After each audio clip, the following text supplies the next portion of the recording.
Officer, this man is unstable and he might be armed. That's the first thing I hear after driving 6 hours straight up the mountain with my truck full of renovation tools. I'm still holding a stack of Home Depot receipts and the keys to the house I bought with my father's life insurance money. And somehow there's police tape stretched across my own driveway. The air smells like pine trees and diesel fumes as two deputies stare at me like I'm a criminal. But the real show is standing behind them. Karen, perfect hair, designer sunglasses, arms folded like she already owns the place. Our HOA has been monitoring this property for months. Karen tells the deputies sweetly. This man is trespassing on abandoned land. Abandoned. I nearly laugh. I paid $180,000 cash for that abandoned A-frame 6 months ago, money my father left behind after lung cancer took him. While I was planning his funeral, Karen was apparently planning a property heist. The older deputy flips through my deeds slowly. Karen doesn't even blink. Instead, she drops a thick folder on the hood of the patrol car. Photos. Dozens of them. Broken windows, loose boards, construction debris. Dangerous conditions, she says calmly. We filed emergency abandonment procedures. The HOA had no choice. My stomach drops, because half the damage in those photos wasn't there when I left. And Karen smiles at me like she already won.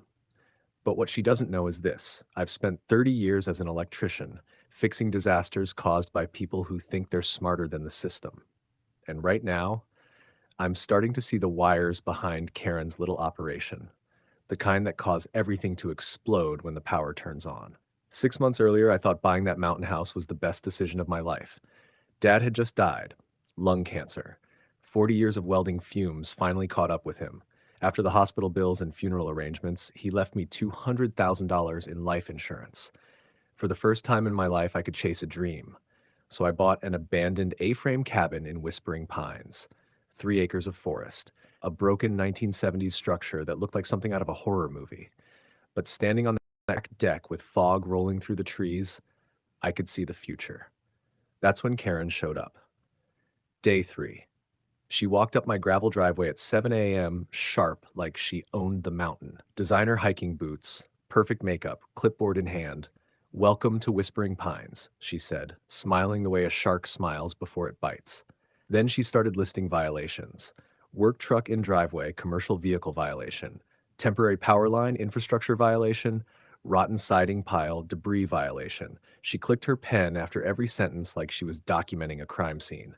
Then she handed me a 47-page HOA covenant packet, highlighted like a prison rule book. Everything here requires approval, Karen said, eyeing my work boots. We've worked very hard to protect property values and maintain community standards. The way she said standards made my skin crawl. Still, I kept my mouth shut. I had bigger problems. A collapsing electrical system, broken windows, and a house that looked like raccoons had been throwing parties for 15 years. So I left the property temporarily to handle my dad's estate. Before leaving, I asked my quiet neighbor Pete to check on the place. Pete promised weekly updates. For 6 months, his texts were identical. All good here, Garrett.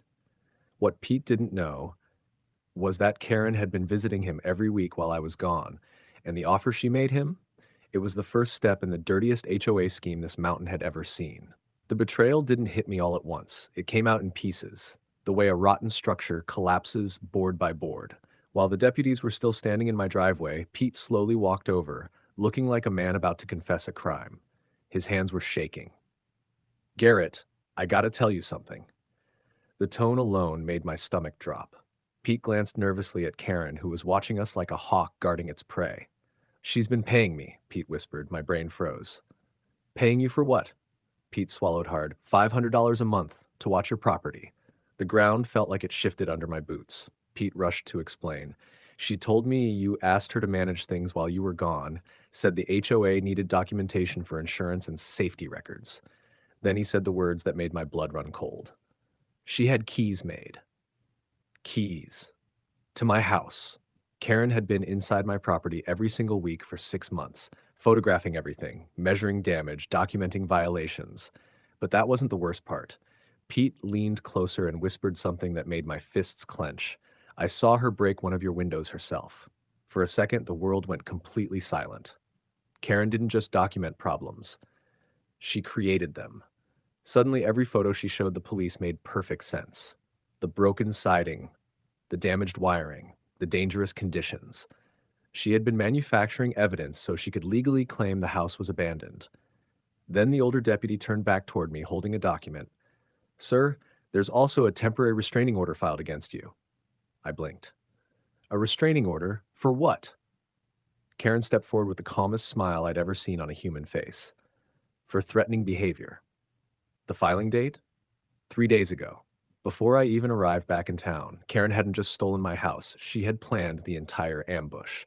But what Karen didn't realize was that her little scheme had one fatal flaw, and the person who exposed it was someone she never saw coming. Karen thought she had already won. Police tape on my driveway, a restraining order keeping me 500 feet away, demolition paperwork already filed with the county. All she needed was one more step: destroy the house and the evidence inside it. But Karen made one mistake. She underestimated Pete's granddaughter, Lily, the quiet college kid who spent most of her time fixing computers for people around town. After hearing Pete's confession, Lily decided to look at Karen's social media accounts, not the public posts, the ones Karen thought she had already deleted, and what Lily recovered was pure poison. Screenshots of Karen bragging to friends about cleaning up undesirable residents, messages celebrating every forced property sale. One post even read, "Another outsider gone, property values protected." But the real bombshell?